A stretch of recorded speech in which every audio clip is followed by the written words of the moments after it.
No, I always wanted to be an architect. From a very young age,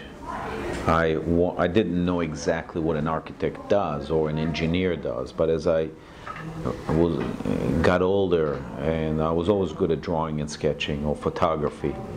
and that helped me get into the School of Architecture. I saw the understanding of what an architect does. I think that what really made me become an architect is in my third year of school, in architecture school. We went abroad, we studied abroad, monasteries and cloisters in Europe, specifically around the Alps, the German Alps, the Swiss Alps, the Italian Alps, French Alps, and how the monasteries and the monks, whether they're on top of the mountain or on the bottom of the mountain, or whether they're in the valley, or whether they raise vines, or whether they are monks who just live by themselves for a very extended periods of time. The lifestyle and the thought process that goes into monasteries and cloisters, whether they are, Franciscan or Dominican, and the variations there, and also how they get converted later on in life by contemporary architects into what we would call recycling of the buildings, whether it's into museums or into schools, by people like Carlos Scarpa and so forth, and you can see how they blend the buildings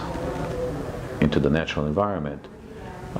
That was the period of time that really made me fall in love with what it is that I saw architecture can be, was historically, how it affects people's lives. And then obviously it related to me deeply because I was born in Israel, I grew up in Israel, but I never saw the connectivity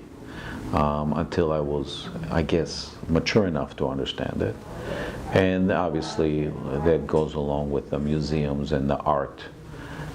and the history of art that goes along with architecture. So when you start to perceive it as a lifestyle, as a way of life, as a thought process, then that appealed to me the most and made me decide that's what I want to do with my life. And that's the way I perceive architecture or design,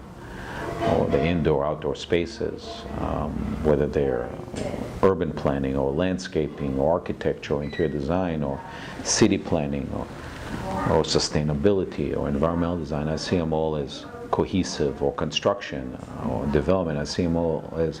cohesive elements and conducive to the overall development and evolution of where it is that we live in, as a city, as a municipality, or as a nomadic tribe, how you set up, whether you're Indian or Arab, and that's what I like to look at.